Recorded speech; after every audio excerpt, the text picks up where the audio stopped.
Hello everyone, welcome back to my channel. तो यहाँ पे हम देखेंगे आज द हिंदू के शॉर्ट नोट में 6 जुलाई के क्या क्या हमें पढ़ना है। तो चलिए स्टार्ट करते हैं। इसमें झपोरजिया न्यूक्लियर पावर प्लांट के बारे में बात हुई है। ज़पोरिजिया न्यूक्लियर पावर प्लांट के बारे में, जो कि यूक्रेन से रिलेटेड है। तो ये हम देखेंगे।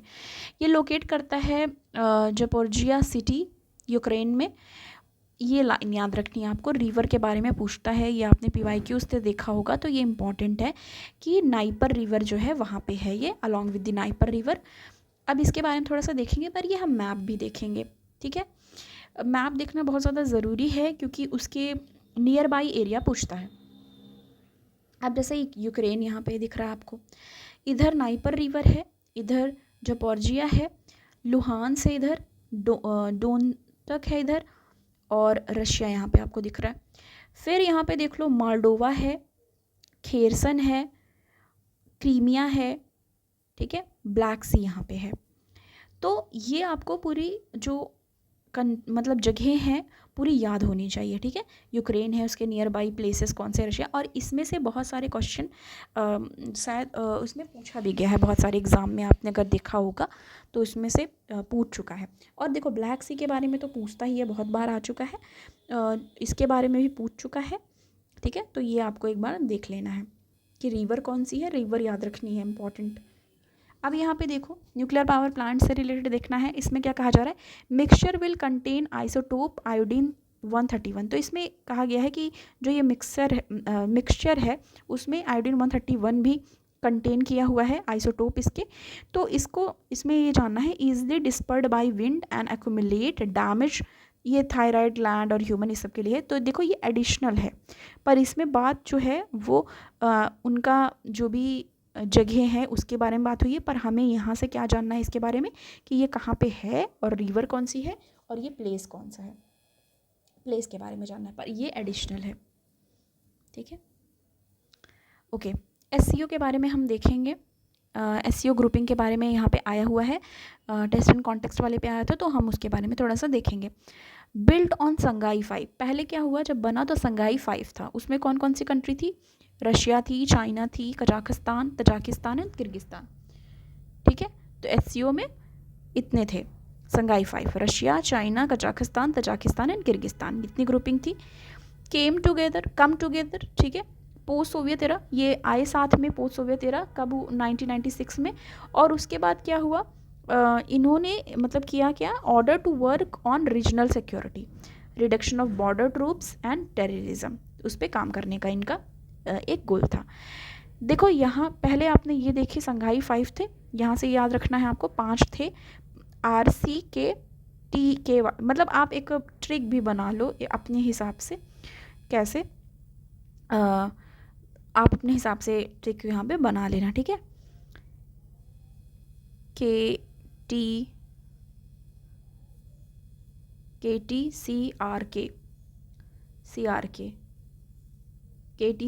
ऐसे करके कुछ भी ट्रिक बना लेना जिससे आपको याद रहे कि संघाई 5 में 5 थे। उसके बाद देखो 2001 में क्या हुआ, 2001 में संघाई 5 इंडक्टेड उज्बेकिस्तान इनटू ग्रुप ठीक है, तो इन्होंने क्या किया, उज्बेकिस्तान को ग्रुप में ले आए 2001 में। उसके बाद नाम इसका क्या पड़ा, SCO। अब यहाँ से क्या याद रखना है कि SCO नाम कब पड़ा, ये याद रखना है कि पहले संघाई 5 था। संघाई 5 में कौन कौन थे, KTCRK थे। उसके बाद क्या हुआ, उसके बाद ये हुआ कि जब उज्बेकिस्तान आया तो नाम हो गया SCO। अब यहाँ से आओ, जो ऑर्गेनाइजेशन है इसके 2 परमानेंट बॉडीज़ हैं। एक तो है SCO secretary based on Beijing, ठीक है, executive committee of regional anti terrorism structure in the Tashkent, तो 2 हैं, यहाँ से आपको जानना है।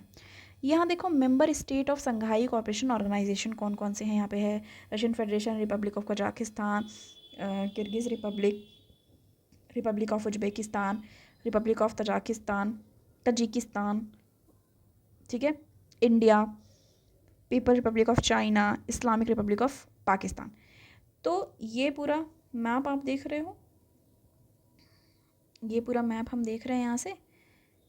फिर मेंबर जो हैं, मेंबर स्टेट जो हैं, उनका भी यहाँ पे दिया हुआ है। तो ये हमें देखो, अब ज़रूरत क्यों पड़ रही है मैप के थ्रू और पिक्चर के थ्रू, क्योंकि कई बार क्या होता है, जब हम रिकॉल करते हैं कोई भी चीज़ हमने पढ़ रखा है पहले से, जब हम रिकॉल करते हैं तो हमें वो इमेज याद आती है कि अच्छा ऐसी इमेज था, उसके किनारे किनारे ये चीज़ें थी। इस तरह से आप रिकॉल कर सकते हो।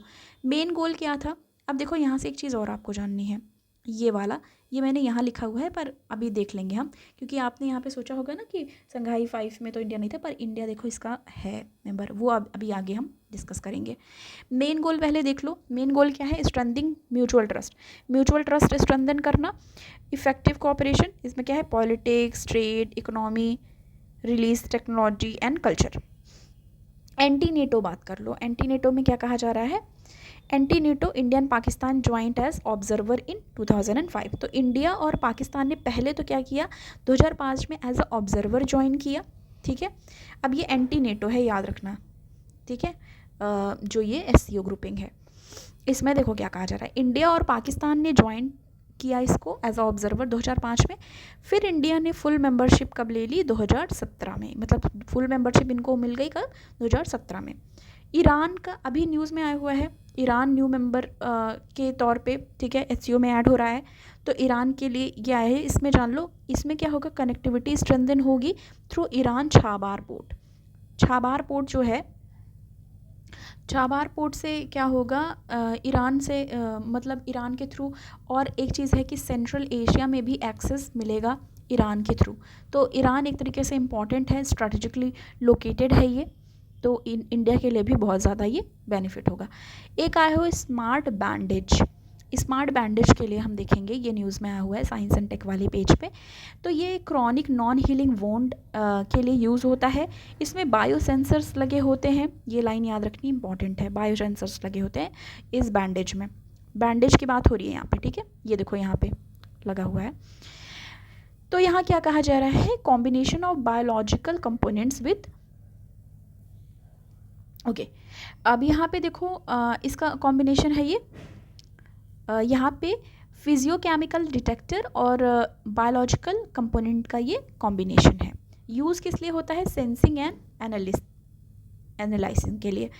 Convert biological response into electrical signal, ये लाइन याद रखनी है कि ये क्या करता है, बायोलॉजिकल रिस्पॉन्स को इलेक्ट्रिकल सिग्नल्स में कन्वर्ट कर देता है। अब इसमें देखो डिवाइसेस होती हैं जिससे वो क्या करते हैं, जो सेंसर है बायो सेंसर, उसको कनेक्ट कर देते हैं। उसके बाद जो डॉक्टर हैं, जो फिजिशियन हैं, वो क्या करते हैं, मॉनिटर करते हैं। तो ये आपको जानना ज़रूरी है। देखो अब टेक्नोलॉजी बहुत ज़्यादा बढ़ रही है, तो ये सारी चीज़ें आगे बहुत सारी चीज़ें इस तरह की देखने को हमको मिलेंगी।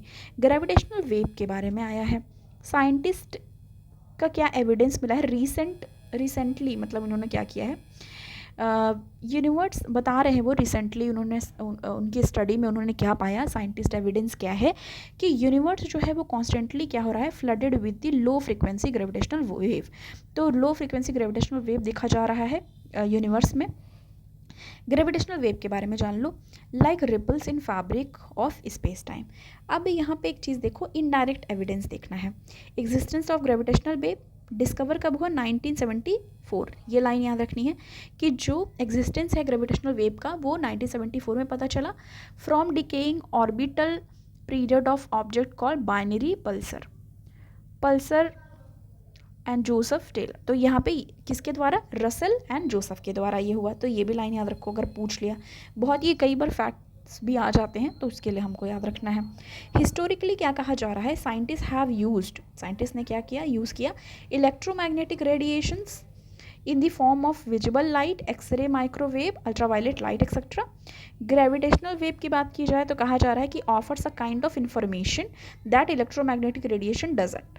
मतलब ये जो ग्रेविटेशनल वेव है वो एक तरह का इंफॉर्मेशन जो देता है, काइंड ऑफ इंफॉर्मेशन जो इलेक्ट्रोमैग्नेटिक रेडिएशन नहीं दे पाते हैं, ऐसा इसमें बताया जा रहा है।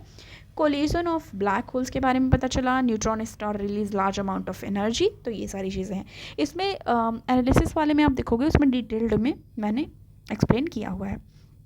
अब ये जो है इसको भी थोड़ा सा देखेंगे हम, फिगर जो बताया गया यहाँ पे देखो, ब्लैक होल की बात हो रही है, ठीक है, space time and gravitational wave, तीनों की बात यहाँ पे मैंने फिगर में दिखाया है और तीनों ही हमने यहाँ पे डिस्कस भी किया है। स्पेस टाइम यहाँ आप देख लो, ठीक है, और कौन सा है, ब्लैक होल्स के बारे में भी यहाँ पे डिस्कस किया गया है, कोलिजन ऑफ ब्लैक होल्स। अब यहाँ पे ये भी बताया गया है स्टडी में कि ये बोल रहे हैं कि ब्लैक होल उसके बाद ही स्टार्ट हो गया था जब से एग्जिस्टेंस था यूनिवर्स का, वो स्टडी में उन्होंने बताया है। तो एनालिसिस वाले जो हमारे द हिंदू है उसमें लिखा हुआ है वो। अब देखो यहाँ पे बीम स्प्लिटर की बात की जा रही है। बीम स्प्लिटर की बात जो की जा रही है उसमें क्या कहा जा रहा है, बीम स्प्लिटर क्या करती है, स्प्लिट कर देती है light and send out 2 identical beam along the 4 kilometre long arm.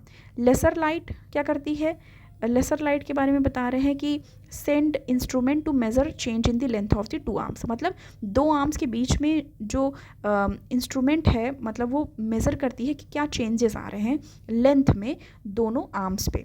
Laser light ये सेंड करती है इंस्ट्रूमेंट को। ओके तो ये सारी थोड़ी सी इन्फॉर्मेशन यहाँ पे दी हुई है। The light wave bounce and return, मतलब पूरा यहाँ पे जो क्या हो रहा है, ठीक है, आ रही है यहाँ से लाइट, यहाँ से वापस जा रही है, तो सारी चीज़ें यहाँ पे एक्सप्लेन की गई है। तो जैसे किसी को अगर फिगर बना करके अपने आंसर को लिखने के ज़रूर मतलब रहता है, उनको नोट्स बनानी होती है या वो ज़्यादा से ज़्यादा यूज़ करते हैं इमेजेस, वहाँ पे फिगर यूज़ करते हैं, डायग्राम्स यूज़ करते हैं, तो आप उसको यूज़ कर सकते हो ग्रेविटेशनल वेव में, ठीक है। और LIGO की बात हुई है,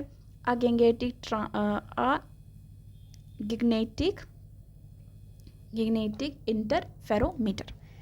तो LIGO का फुल फॉर्म हमने ऑलरेडी यहाँ से देखा हुआ था, पहले हम LIGO के बारे में कर चुके हैं। तो ये था हमारा आज का जो हमें डिस्कस करना था, ठीक है। तो बस थैंक यू सो मच, मिलती हूँ मैं आपको नेक्स्ट वीडियो के साथ। Okay, thank you.